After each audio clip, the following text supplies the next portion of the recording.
Olá pessoal, sejam muito bem-vindos a mais um programa Saber Direito da TV Justiça. Meu nome é Lúcio Flávio Paiva, sou advogado, mestre em Direito e professor de Direito Processual Civil. Daremos continuidade à aula de hoje ao tema que estamos a tratar durante o nosso curso, qual seja a fase postulatória do processo. Esse é o nosso terceiro encontro e trataremos, ou melhor, continuaremos a tratar no presente encontro dos requisitos da petição inicial, especificamente os artigos 282 e 283 do Código de Processo Civil. Nós estamos aqui acompanhados dos acadêmicos, a Márcia, o Rodrigo e a Eva, que estão então estudando a matéria junto conosco. E vocês também podem participar via e-mail, enviando as suas perguntas. O e-mail é saberdireito@stf.jus.br. Não se esqueçam de, ao encaminhar a pergunta, fazerem menção ao professor e à matéria, para que então seus questionamentos possam ser adequadamente encaminhados. Pois bem, como eu disse ainda há pouco, esse é o nosso terceiro encontro e estamos a tratar da fase postulatória do processo. O que nós discutimos na aula anterior? A aula anterior, ela foi dedicada ao estudo da petição inicial. Especificamente, nós destacamos o endereçamento e a ligação do endereçamento da petição inicial com as regras de competência. Nós tratamos da qualificação de autor e de réu, bem como a nomenclatura adequada a ser seguida. E nós tratamos também da narração dos fatos e da fundamentação jurídica, aquilo que nós costumeiramente denominamos de causa de pedir, oportunidade em que eu tive a condição de destacar para vocês a diferença que existe entre fatos simples, fatos jurídicos, fundamentação legal, fundamentação jurídica, o que vincula e o que não vincula a atividade do juiz. No nosso encontro de hoje, que como eu disse é o nosso terceiro, nós ainda estamos a comentar os requisitos da petição inicial. Ainda estamos, portanto, no artigo 282 do CPC. E o primeiro tema que eu pretendo discutir com vocês na aula de hoje é o requerimento de liminar. E aí, muitos de vocês e os nossos acadêmicos aqui presentes devem estar pensando: ô Lúcio Flávio, peraí, liminar não é requisito lá do artigo 282. Liminar, ou o pedido de liminar, não se encontra trazido lá no dispositivo que você está a comentar, que traz os requisitos da petição inicial. E realmente, pessoal, vocês têm razão se assim pensaram. A liminar não é um requisito da petição inicial. Mas qual é a razão de eu querer abordar esse tema na aula de hoje? Se nós fizéssemos uma pesquisa no foro, no Brasil inteiro, nós poderíamos perceber que, certamente, mais de 90% das petições iniciais submetidas a protocolo são petições iniciais que possuem pedidos de liminar. A liminar hoje, ela é a grande solução para todos os males do processo civil. Vale dizer, todo mundo quer liminar. Eu tenho até uma história interessante a partilhar com vocês e com os colegas que nos assistem. Eu sou advogado e recebo muitos clientes lá no meu escritório que narram então os seus problemas jurídicos. E pessoal, vocês não têm ideia da quantidade de clientes que falam assim: doutor, eu quero uma liminar. Se o senhor conseguir uma liminar, resolve o meu problema. E por que assim é? Se nós pararmos para pensar um pouquinho, toda vez que a gente assiste um jornal de televisão normal, lá nós vemos que as notícias do Poder Judiciário têm muita ligação com a liminar. Fala-se, o ministro tal concedeu uma liminar para liberar fulano da prisão, o desembargador tal concedeu uma liminar num recurso para liberar o leilão de tal empresa e assim por diante. Então, as pessoas em geral têm essa ideia da liminar e de que a liminar resolve todos os males. Bom, a liminar definitivamente não resolve todos os males, mas ela é uma questão muito importante na petição inicial. De modo que, nada obstante, ressalto, não seja a liminar um requisito do artigo 282, como ela é muito requerida, como a maioria das petições iniciais trazem o pedido ou o requerimento de concessão de liminar, eu acho importante a gente trabalhar aqui, já que nós estamos a discutir a petição inicial. E a primeira questão a ser abordada é: o que é uma liminar? Se vocês pararem para pensar e se vocês pararem para fazer uma pesquisa aí, a palavra liminar, ela é muito maltratada. Ela é maltratada por muitos profissionais do direito e ela é maltratada mesmo em vários livros de doutrina. Na verdade, existe uma razoável confusão conceitual sobre o que seja ou não uma liminar. Então, a nossa primeira missão aqui é trabalhar com esse conceito de maneira adequada. O que é realmente uma liminar em processo civil? Pessoal, é muito simples de entender.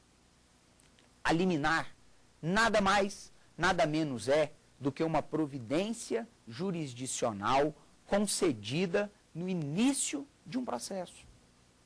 Vale dizer, quando se fala em liminar, nós estamos a localizar no tempo uma providência jurisdicional. É toda a providência jurisdicional que é concedida no início do processo. In limine, ou seja, no limiar, ou seja, no início. Então, liminar, e isso é importante vocês terem de maneira bastante clara, a liminar pouco mais diz do que o momento em que a medida foi concedida, ou seja, no início do processo. Liminar não traça ainda a natureza jurídica da providência que foi concedida. Ô Lúcio, como assim? Explica isso melhor. Vejam vocês, quando nós, de agora em diante, ouvirmos dizer fulano conseguiu uma liminar, fulano obteve uma liminar, o que nós sabemos? Que uma providência determinada foi concedida no início do processo. Ponto. Isso é o máximo que a expressão liminar nos permite entender. Agora, a liminar, ela é concedida no início do processo, por quê?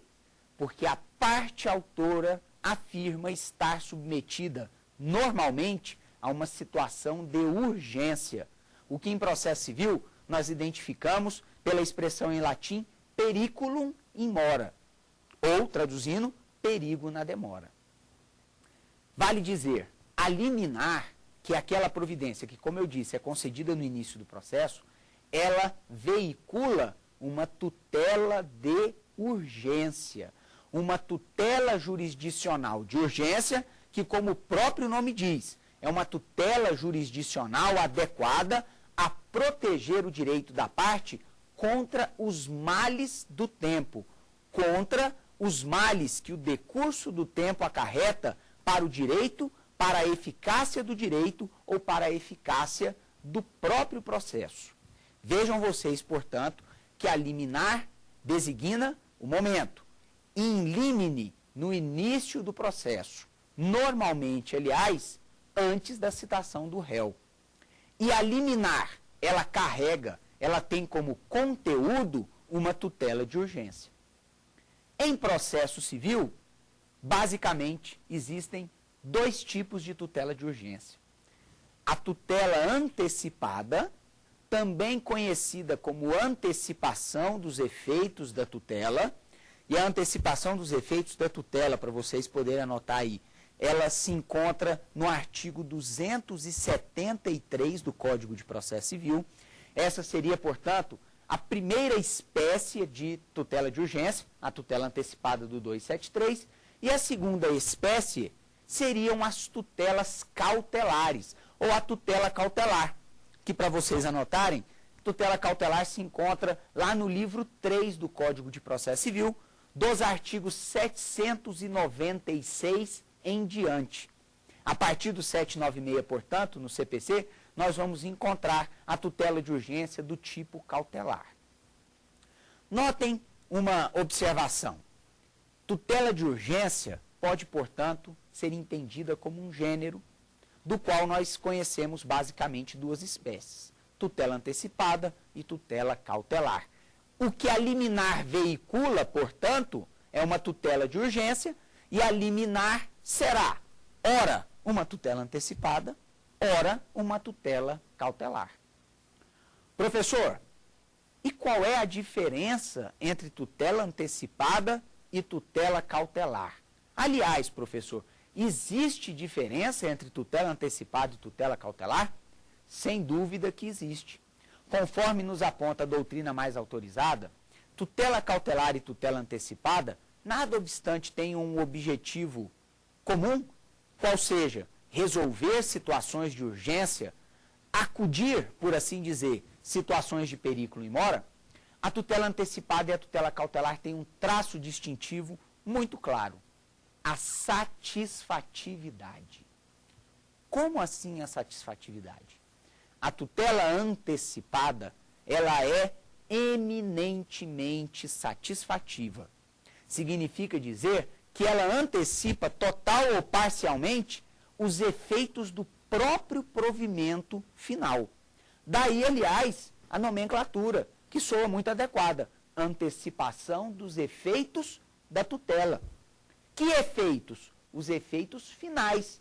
É como se o juiz pegasse efeitos que só viriam ao final e os trouxesse para o início do processo. Já a tutela cautelar, ao contrário da tutela antecipada, para cautelar ser, ela não pode ser satisfativa.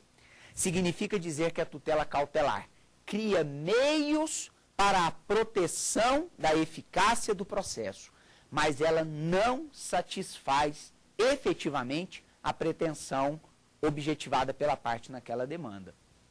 É lógico que o objeto da nossa aula de hoje não é discutir tutela antecipada e cautelar a fundo. Aliás, pessoal, nós precisaríamos talvez de um curso inteiro de tutelas de urgência sobre cautelares e tutelas antecipadas, 5 aulas, para nós traçarmos adequadamente esses diferenciais. Mas fica aqui uma dica. Quando a pretensão liminar, se ela for coincidente com a pretensão final, no todo ou em parte, nós vamos ter uma tutela satisfativa, portanto, nós vamos ter uma tutela antecipada. Quando a pretensão liminar for descoincidente, e a pretensão liminar pretender apenas e tão somente preservar a eficácia do processo, nesses casos nós teremos típicas tutelas de índole cautelar. Essa, portanto, a grande diferença entre uma tutela de urgência e outra: a presença ou a ausência da satisfatividade. Ou seja, pessoal, aqui nós chegamos no ponto primordial.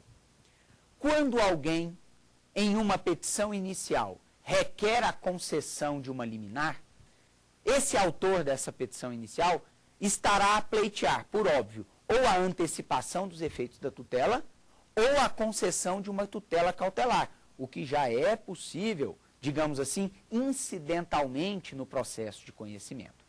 A grande questão é como expor isso na petição inicial, como trabalhar com o convencimento para que o juiz, então, conceda aquela liminar que você pretende pleitear no bojo da sua petição inicial. Eu recomendo que vocês criem na petição inicial um tópico. Ao final dos fatos e fundamentos, lembram-se da petição inicial, como tal qual tratamos na aula passada? Petição inicial vem lá: endereçamento, qualificação, fatos e fundamentos jurídicos. Após os fundamentos jurídicos, vocês devem criar, então, um tópico específico, com o seguinte título, é só uma dica: da necessidade de concessão de liminar, ou da necessidade de concessão de tutela de urgência. E ali, vocês vão mostrar para o magistrado a situação de perigo in mora vivenciado ou vivenciada pelo autor daquela demanda e a necessidade da concessão da liminar. Como eu disse, a liminar ela pode ter uma natureza de tutela antecipada ou de tutela cautelar. E de maneira prática, de maneira objetiva. Trabalhem no pedido, no requerimento de concessão de liminar, trabalhem com os requisitos do artigo 273 do CPC, que trata exatamente da tutela antecipada. E por que eu estou dando essa dica? Pelo seguinte, se nós pudéssemos fazer uma relação de mais e menos, a tutela antecipada é mais, a tutela cautelar é menos. Portanto, se estiverem presentes os requisitos da tutela antecipada, certamente estarão também os requisitos da tutela cautelar. Melhorando um pouquinho, lá na tutela antecipada fala-se no 273 em verossimilhança da alegação, em prova inequívoca e em perigo de ineficácia da medida, caso concedida apenas ao final. O perigo de ineficácia da medida é justamente a questão do periculum in mora. Se a gente pegar as cautelares, nós vamos ver que nas cautelares fala-se em fumus boniuris e periculum in mora. Vejam vocês que até numericamente os requisitos são diferentes. 3 para tutela antecipada e 2 para tutela cautelar. E um detalhe importante, onde existe verossimilhança, certamente existe fumus boniuris. O contrário é que não é verdadeiro. Nem toda situação de presença de fumus boniuris fatalmente haverá de revelar a presença da verossimilhança. Além disso tudo, é necessário que aquele que pleiteia tutela antecipada faça juntar ao processo a tal da prova inequívoca. Que o que é isso? A prova inequívoca é uma prova documental robusta que faça com que o juiz cogite de que o autor parece ter razão realmente naquilo tudo que ele afirma em sua petição inicial.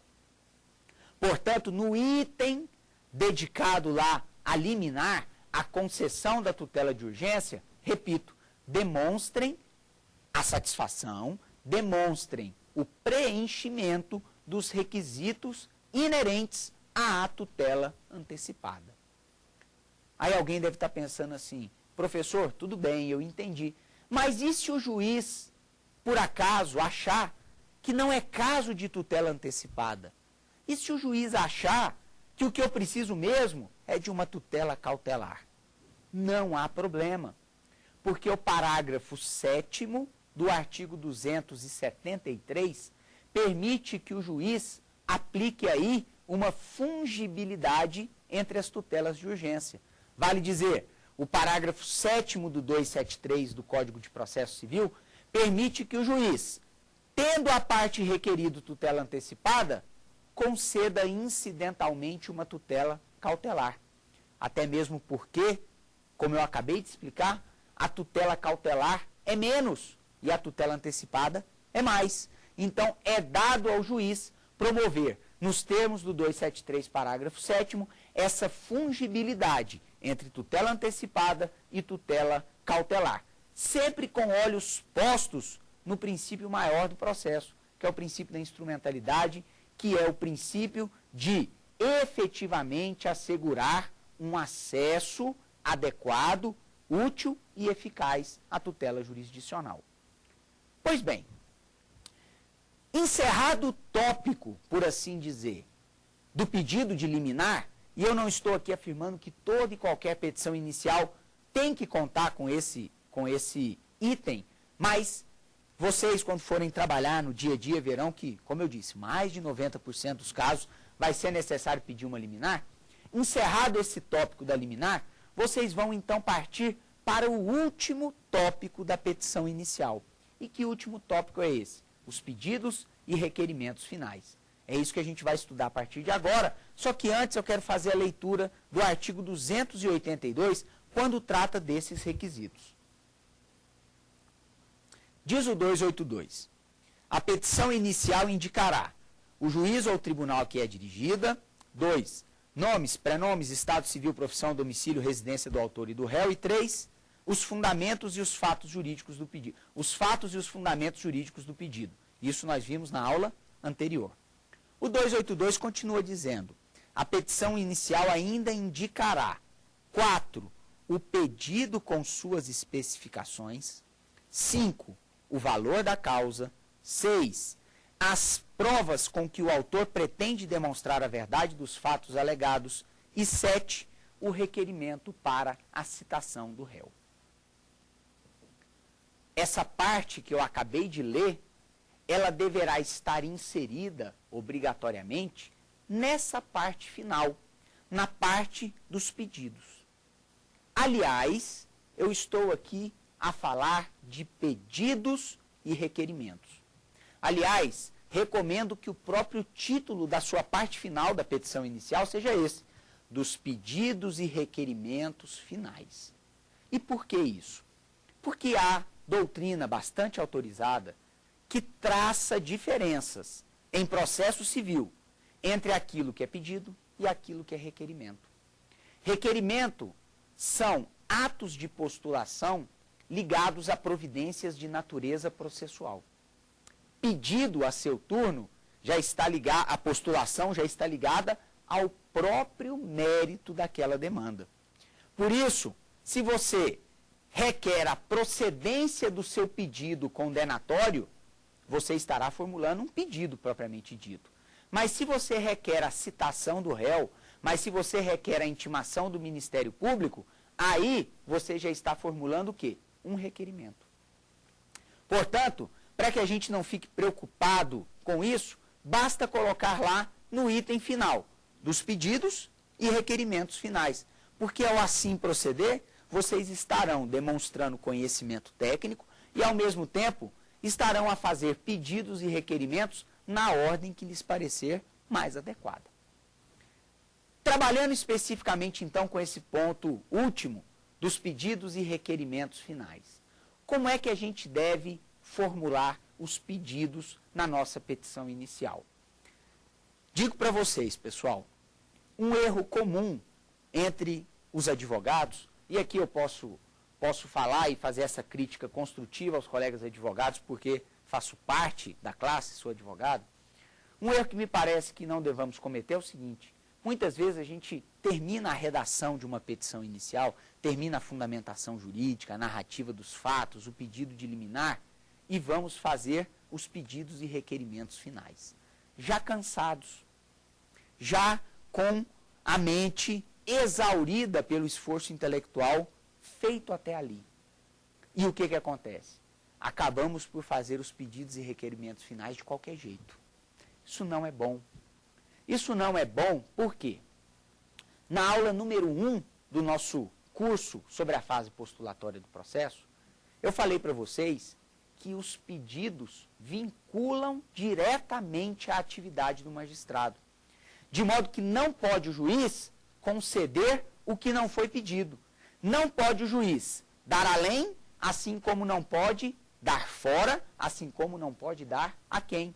Sob pena do juiz proferir aquela sentença com aqueles vícios que nós mencionamos, sentenças extra, ultra e citra petita. Significa dizer que é necessário que nós peçamos bem. É necessário que os pedidos sejam muito bem formulados. Portanto, fica a dica. Se você terminou sua petição inicial e está cansado, vai tomar um café, vai arejar, porque você precisa de estar muito bem concentrado na hora de formular os pedidos, que certamente é a parte mais importante da petição inicial. Aliás, sobre isso, quero contar uma história para vocês e para os amigos que nos assistem em casa. Na nossa vida profissional, nós vamos nos relacionando com as pessoas do meio, e tenho eu a alegria de ter vários amigos que são juízes. E eles já por mais de uma vez me narraram a seguinte história, que quando pegam em suas mãos uma petição inicial, não a leem do início ao fim. Ao contrário, vão diretamente nos pedidos. A primeira coisa que eles leem são os pedidos formulados. Se os pedidos estão bem formulados, claramente postos, o juiz pensa, vamos ver então se esse pedido merece acolhimento. E aí então ele vai se esclarecer dos fatos e fundamentos jurídicos. Se você faz um pedido mal formulado, provavelmente a sua petição já começa a naufragar nesse início. Então nós estamos a tratar, certamente, da parte mais importante da petição inicial. Então vamos lá.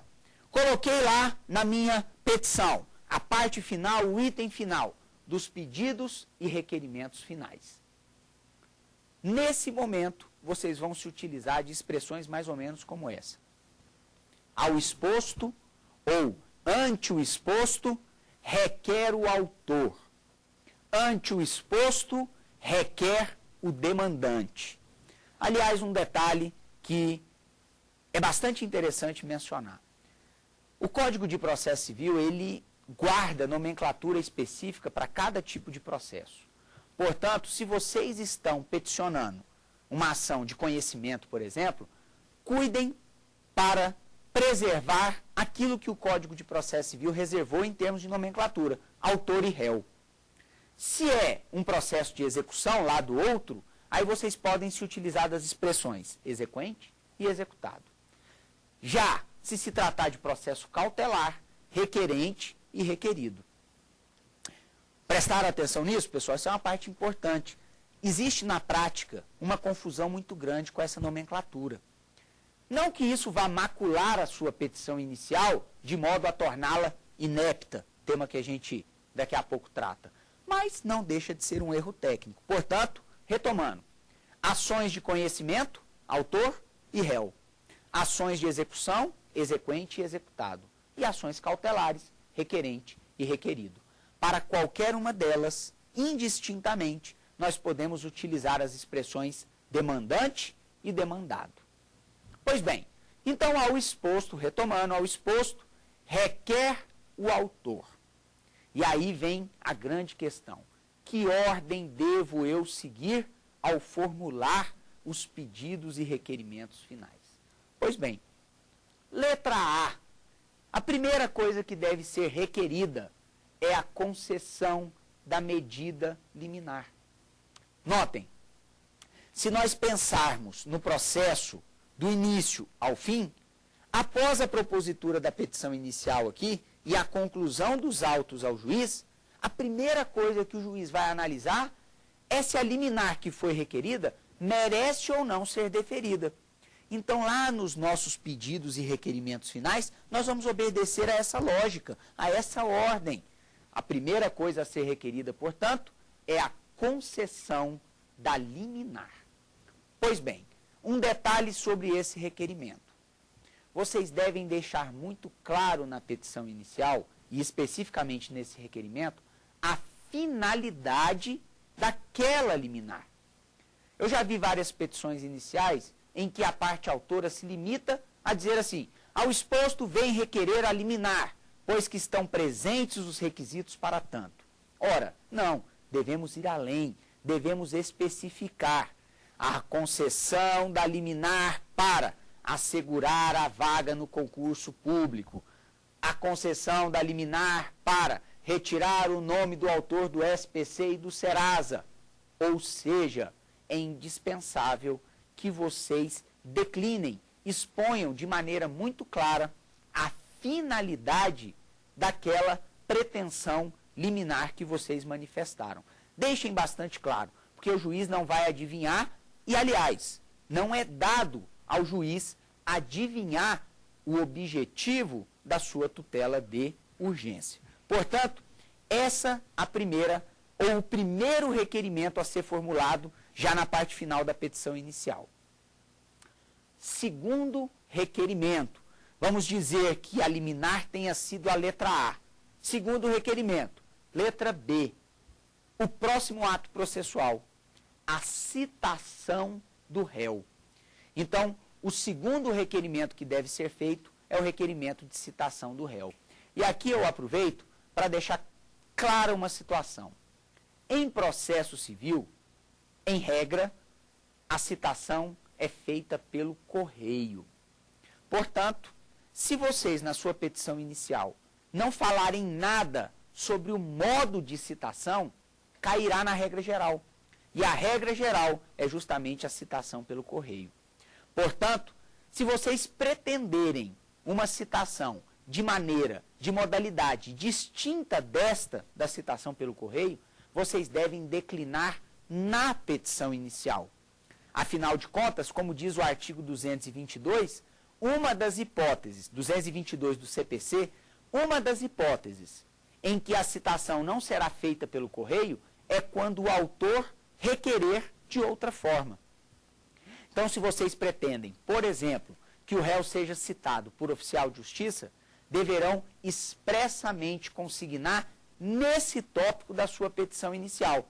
Requer a citação do réu por oficial de justiça. Se ficarem silentes nesse ponto, muito provavelmente a citação será feita pelo correio, salvo se não for possível, se for vedado fazê-la pelo correio, como são as hipóteses do artigo 222 do CPC. Por exemplo, ações de Estado, ações que envolvam pessoa incapaz, ações que envolvam pessoas jurídicas de direito público. Essas são exemplos de ações que não admitem a citação pelo correio e que, portanto, precisam que a citação seja feita por oficial de justiça. Pois bem, então notem, nós já pedimos até agora nos nossos pedidos e requerimentos finais. Primeiro, a concessão da liminar. Segundo, a citação do réu. O próximo passo no pedido é pleitear efetivamente a procedência do pedido. E aqui, pessoal, vou fazer um destaque para vocês e quero que esse destaque valha para todos aqueles que estão nos assistindo. É preciso pedir a procedência do pedido ou dos pedidos formulados, e não a procedência da ação. A procedência da ação envolve um erro técnico que a gente deve evitar, porque a ação, desde que satisfeitas legitimidade, interesse e possibilidade jurídica, a ação, enquanto direito abstrato e autônomo, como a gente viu aqui na primeira aula, ela é sempre procedente. O que pode ser, portanto, procedente ou improcedente, não é bem a ação, mas sim o pedido ou os pedidos formulados na ação. Isso sim. Portanto, eu quero destacar isso de maneira muito especial. Na sua petição inicial, você vai formular o pedido de procedência nunca da ação, mas sim a procedência do pedido. E aqui eu ressalto que é indispensável deixar absolutamente claro o que você quer.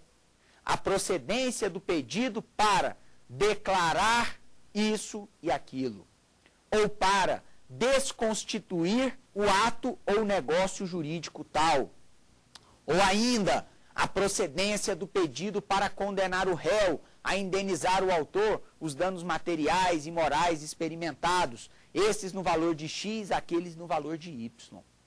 Ou seja, pessoal, é indispensável, ao requerer a procedência do pedido, que vocês sejam bastante específicos, bastante claros na sua pretensão. Lembrando, mais uma vez, não é dado ao juiz conceder aquilo que não foi pedido. Portanto, a providência jurisdicional pleiteada ao final da petição inicial, ela deve ser muito, mas muito clara, muito, mas muito meditada, para que vocês, então, logrem realizar um pedido adequadamente formulado. Então, nós temos letra A, liminar. Letra B, citação do réu. Letra C, a procedência do pedido. Nós ainda temos a possibilidade de requerer a intimação do Ministério Público nos casos em que o Ministério Público deve atuar como custos legis. E aí, para a gente saber isso, basta dar uma lida ali no artigo 82 do Código de Processo Civil, em que encontram-se declinadas as situações em que o MP deve intervir como fiscal da lei, como custos legis. De modo que notem que não é toda a petição inicial que deve conter esse requerimento. Outro pedido que deve ser formulado ainda nessa parte final seria a letra E, não é isso? Letra E. Seria, então, o pedido de condenação do réu nos ônus da sucumbência, notadamente as custas processuais e os honorários advocatícios. Continuando, a letra F poderia ser o pedido de produção de provas. Sobre a questão probatória na petição inicial, eu gostaria de fazer também um destaque. Costuma-se colocar assim nas petições iniciais que a gente vê por aí: protesta provar o alegado por todos os meios de prova em direito admitidos. Não é que isso esteja de todo errado, mas o requerimento merece, talvez, ser melhor formulado. Ora, vejam vocês, quando vocês redigem a petição inicial, vocês estão levando a juízo a narrativa dos fatos constitutivos do seu direito. Aquela causa de pedir remota que nós trabalhamos na aula que antecedeu a essa. Pois bem, se você sabe qual é o fato constitutivo do seu direito, aliás, porque você acabou de expor esse fato constitutivo, nada melhor do que você já especificar a prova que pretende produzir. Então você pode vir e dizer, pretende produzir prova testemunhal, pretende produzir prova pericial quanto ao fato constitutivo do direito. Você já pode especificar. Professor, mas e se eu quiser fazer o protesto genérico? Eu posso?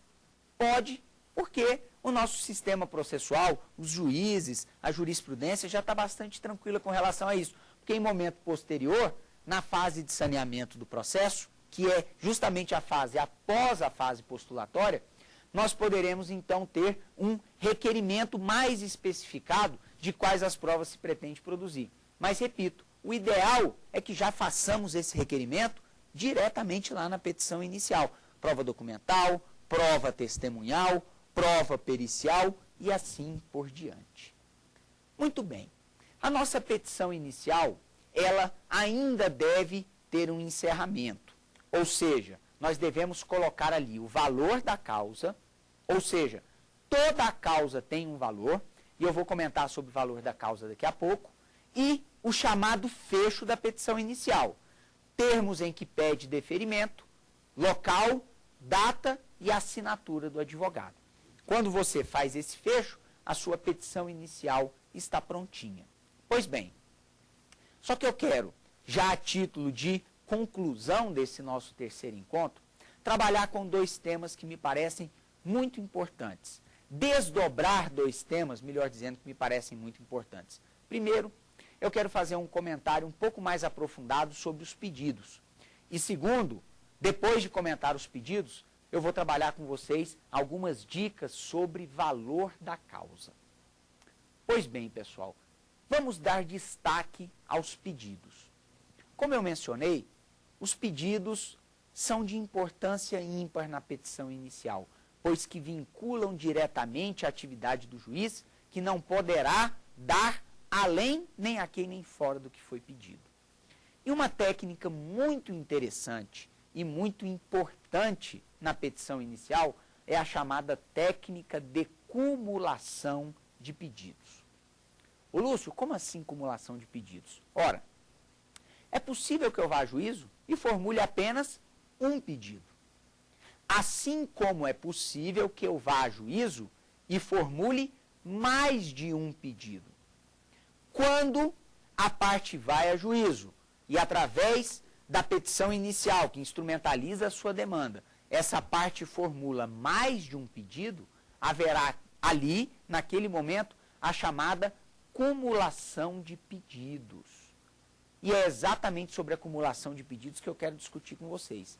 Primeiro, a acumulação de pedidos ela é possível, ela é aceita, desde que observados os requisitos do artigo 292 do Código de Processo, que eu vou me permitir ler muito rapidamente para vocês. Vejam, diz o 292, é permitida a acumulação num único processo contra o mesmo réu de vários pedidos, ainda que entre eles não haja conexão. Parágrafo 1º, são requisitos da admissibilidade da acumulação que os pedidos sejam compatíveis, que o juízo seja competente para todos eles e que seja adequado para todos o mesmo procedimento. Mas esse mesmo 292 diz, quando para cada pedido corresponder tipo distinto de procedimento, ainda assim a acumulação é possível, desde que a parte opte pelo procedimento comum rito ordinário.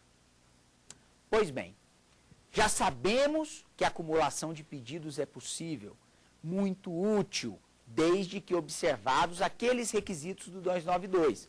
Os pedidos cumulados sejam direcionados ao mesmo réu, sejam compatíveis entre si, quer dizer, não podem ser pedidos que se excluam logicamente, e que obedeçam ao mesmo procedimento.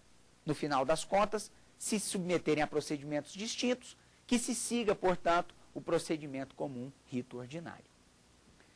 Essa cumulação, ela é classificada em doutrina em cumulação estrito sensu e cumulação lato sensu, ou cumulação em sentido estrito e em sentido amplo, e há ainda quem fale em cumulação própria e imprópria. Entendendo essa cumulação, a cumulação própria, ou em sentido estrito, é aquela cumulação de pedidos em que os pedidos cumulados poderão ser todos eles julgados procedentes. De novo, na cumulação em sentido estrito ou própria, os pedidos cumulados, por exemplo, eu formulo 3 pedidos cumulados, todos eles podem ser julgados procedentes. Essa é a acumulação própria ou em sentido estrito.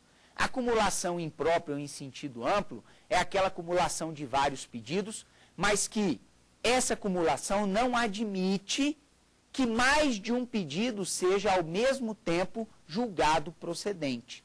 Então, a em sentido estrito admite a procedência simultânea de vários pedidos e a sentido amplo não admite essa cumulação. E agora sim, a parte mais importante sobre a técnica de cumulação, os seus tipos. Primeiro, nós podemos ter a cumulação que é conhecida como cumulação simples. Como é que se faz uma cumulação simples? Por exemplo, nós fazemos 2 pedidos e esses 2 pedidos podem ser ambos julgados procedentes, um procedente e o outro improcedente, ou ainda ambos podem ser julgados improcedentes. Vejam que não há vínculo de prejudicialidade na acumulação simples. A acumulação simples, ela seria, portanto, um tipo de cumulação em sentido estrito ou um tipo de cumulação própria. Exemplo excelente, a acumulação do dano moral com o dano material. Pode o juiz conceder o dano moral e não conceder o material. Pode o juiz conceder o material e não conceder o moral.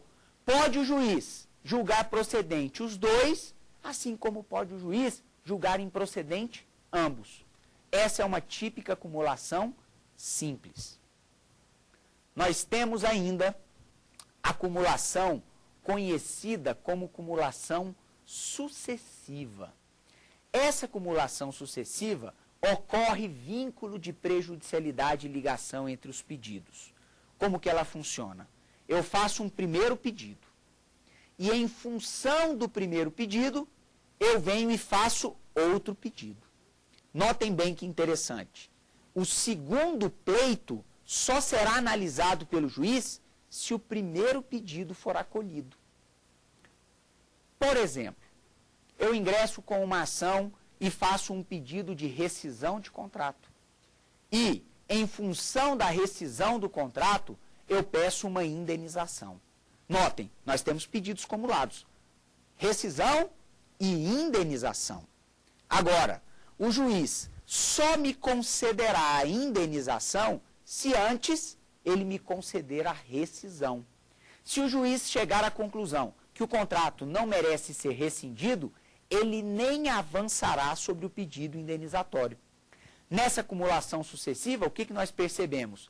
Que a procedência do segundo, melhor, a análise e procedência do segundo pedido tem por pressuposto a análise e procedência do primeiro.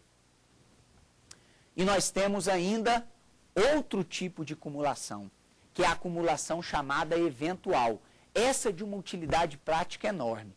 Como é que funciona a acumulação eventual de pedidos?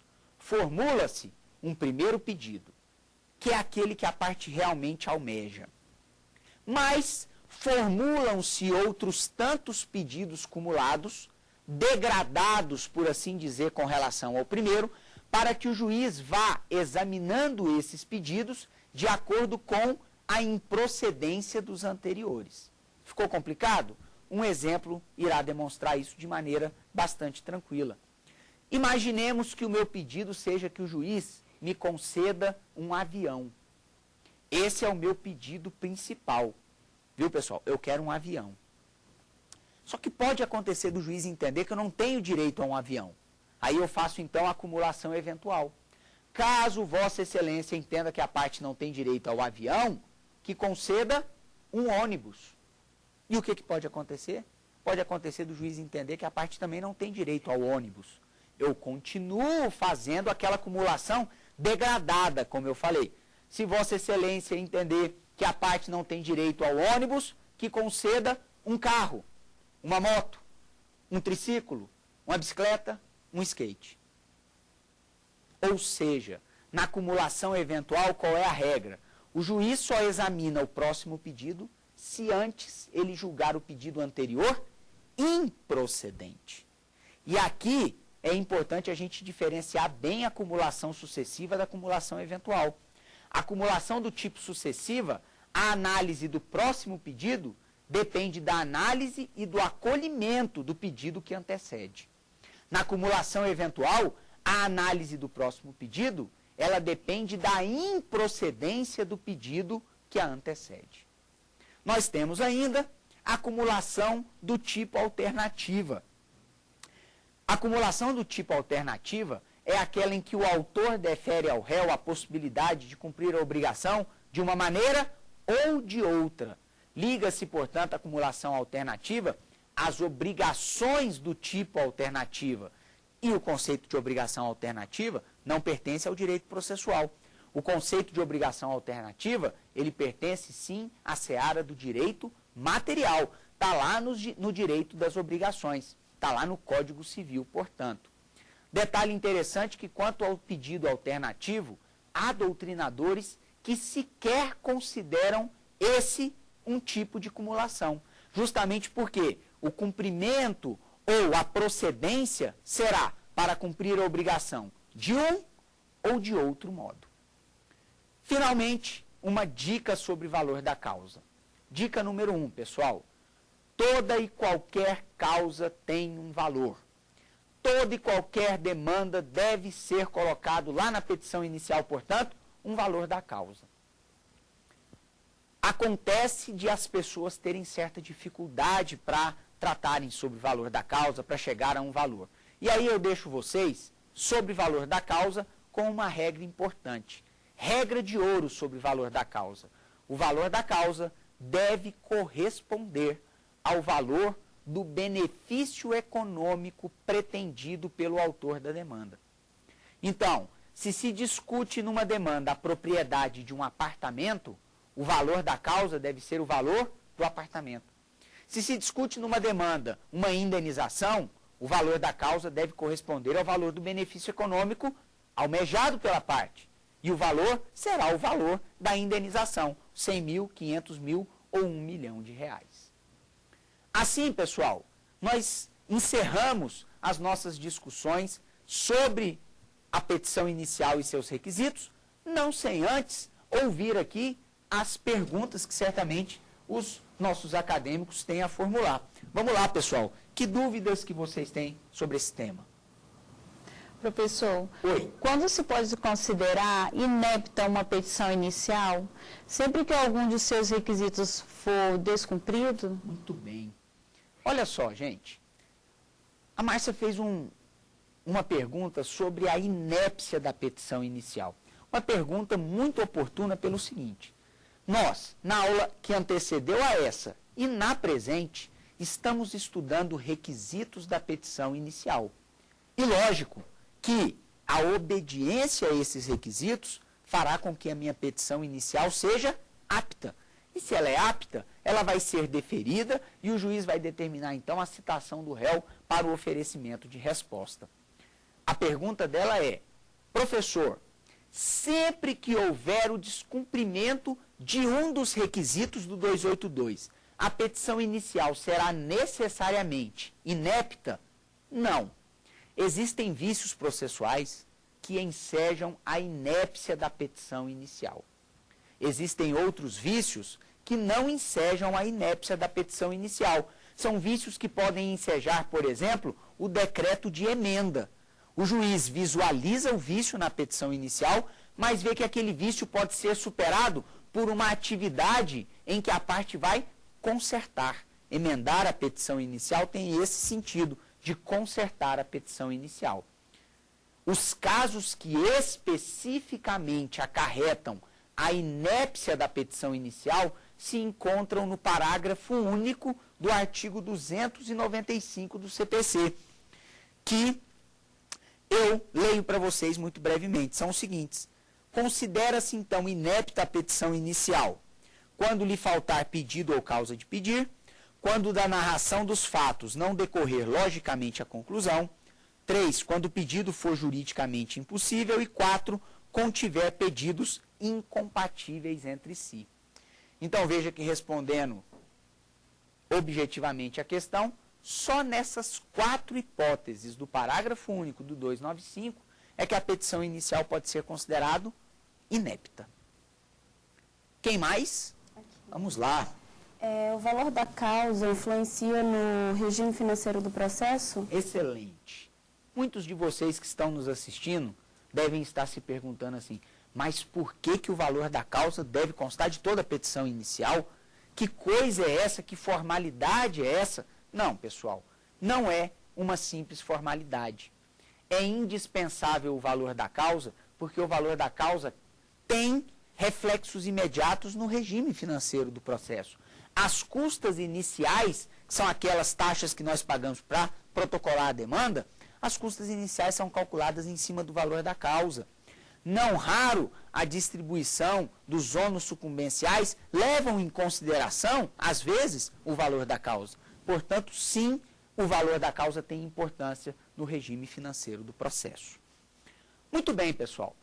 Esse nosso terceiro encontro, nós tratamos, então, dos requisitos da petição inicial, especificamente da liminar e as técnicas para se requerer a liminar, e de como se formar ou formalizar ao final os pedidos e requerimentos de procedência dos pedidos, de citação, de provas, de condenação do réu nos ônus da sucumbência, o valor da causa e o fecho da petição inicial.